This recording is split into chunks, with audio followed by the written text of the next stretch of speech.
Las guerras napoleónicas. La Revolución Francesa y la independencia de Estados Unidos hizo que las monarquías europeas se aliaran para oponerse a la formación de gobiernos liberales. Las potencias europeas, principalmente Gran Bretaña, Prusia y Austria, establecieron alianzas contra Francia con el fin de detener el avance de la Revolución Francesa. Los franceses se defendieron fortaleciendo su ejército y pusieron campañas militares en territorios de Prusia, Italia, Egipto y Austria. Napoleón Bonaparte comenzó a ubicar campañas militares en muchos lugares con el fin de irse expandiendo. Tenía planeado invadir Gran Bretaña e ir a expediciones a la India, el Pacífico Sur y el Caribe. Sus planes no funcionaron, ya que fueron derrotados por los franceses en Trafalgar. Entonces, Napoleón decidió concretar su expansión en el resto de Europa. Su estrategia para lograr esto fue hacer un bloqueo continental en 1806, para así evitar la intervención de los ingleses en el continente. Esta estrategia logró que Napoleón tuviera bajo su dominio algunos territorios de Italia, Prusia y Austria. Napoleón estableció también monarquías en esos territorios, los cuales estaban dirigidos por personas a las que les tenía confianza, entre ellos varios de sus familiares. El ejército francés sufrió varias derrotas en 1813, y en los siguientes años las monarquías europeas recuperaron su poder y fueron restauradas. La invasión napoleónica a la península ibérica y el quiebre de la monarquía española. En el año de 1808, Napoleón y sus tropas invadieron el territorio español. Fernando VII, rey de España, fue obligado a renunciar y José Bonaparte, hermano de Napoleón, tomó su lugar en el trono. El pueblo español organizó la resistencia. Algunas provincias hicieron juntas para dirigir una lucha independentista y defender las ideas liberales, los derechos de los ciudadanos, así como la voluntad popular. El pueblo español también organizó y convocó al Consejo Legislativo y organizaron elecciones. En estas elecciones participaron tanto los súbditos de los españoles como los de las colonias de ultramar. Las Cortes, o sea el Consejo Legislativo, se reunió en Cádiz y proclamó en 1812 una constitución liberal, la cual estableció la monarquía constitucional y la libertad de comercio e imprenta.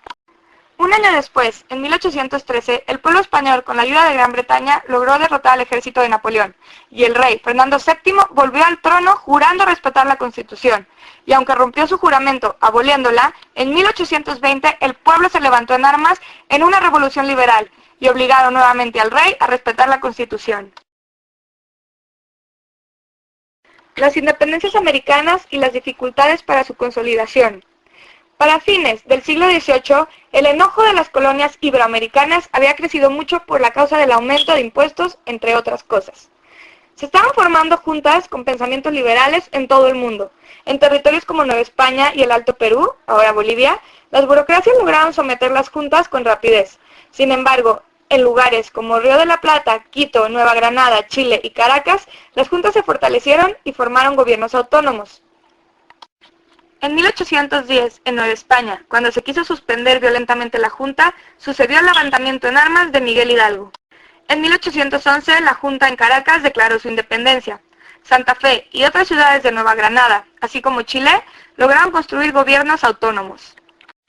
Cuando Fernando VII regresó al trono, se lograron reunir recursos para poder combatir a los gobiernos que surgieran de las juntas. Perú fue una fortaleza de las fuerzas del Imperio Español, ya que era ahí donde se organizaban para poder someter a los gobiernos autónomos que había en América del Sur. El Imperio Español actuó con violencia contra los autonomistas, asesinándolos o quitándoles sus propiedades. Simón Bolívar, activista autónomo, logró escapar y huyó al exilio, donde se dedicó a organizar expediciones militares con fines independistas.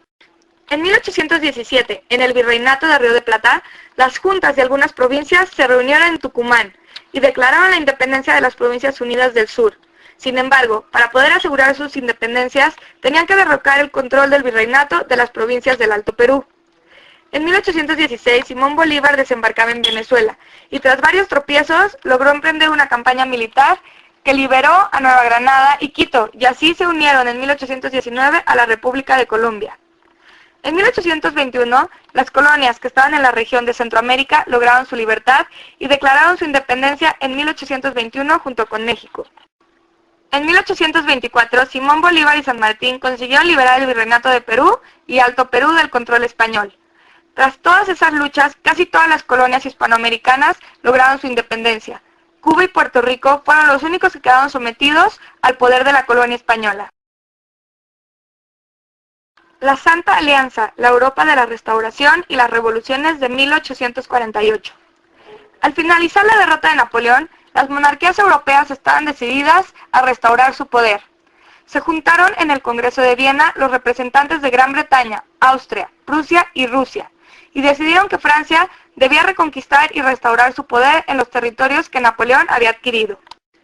Gran Bretaña y Rusia se vieron beneficiados cuando el Congreso de Viena se pronunció por un nuevo reparto del mundo, ya que Gran Bretaña obtuvo partes importantes en las rutas del comercio ultramarino y Rusia se apoderó de la mayor parte de Polonia. Tiempo después se formó la Santa Alianza, la cual tenía el propósito de mantener el equilibrio entre las potencias e impedir nuevas revoluciones. Rusia, Austria, Prusia y España formaban parte de la alianza. La Santa Alianza tenía pensamiento conservador, que argumentaba que la propiedad privada, la familia, el sistema de privilegios, la división social jerarquizada en estamentos y la Iglesia eran componentes indispensables del legado divino que toda autoridad tenía la obligación de proteger. Esta alianza tuvo muchos problemas para mantenerse en pie. Gran Bretaña pronto abandonó los principios, ya que se oponían a la libertad de comercio y al desarrollo industrial. Las monarquías poco a poco tuvieron que adoptar varios principios de la corte liberal. En 1848, en Alemania, Francia, Austria, Prusia, Honduras e Italia, emergieron movimientos revolucionarios. Los grupos revolucionarios no solo exigían el establecimiento de regímenes democráticos, sino que también querían y exigían el reconocimiento de los derechos de los trabajadores. Aunque estas revueltas fueron reprimidas, los gobiernos se vieron obligados a aplicar varias reformas liberales. Expansionismo europeo, África y Asia. De 1750 a 1850, todas las revoluciones políticas que se dieron en América y Europa tuvieron repercusiones en todo el mundo. Gracias a las ventajas que tenía Europa sobre los imperios en Asia, en el campo militar y en el desarrollo de la industria, así como el debilitamiento de España, Portugal y Turquía, la expansión de Gran Bretaña, Francia y Rusia en Asia y África fue posible. El objetivo de expansión fue para instaurar gobiernos y colonizar territorios. Durante los 100 años que van de 1750 a 1850, Gran Bretaña se volvió la principal potencia marítima. Obtuvo puestos estratégicos en lugares como Malta y El Cabo, y gracias a esto los británicos tuvieron la oportunidad de afianzar sus rutas comerciales en África y Asia. Gran Bretaña emprendió varios viajes en Oceanía e incorporó a Australia y Nueva Zelanda al comercio de ultramar. Entre 1750 y 1860, los británicos conquistaron la India y la incorporaron a la corona británica.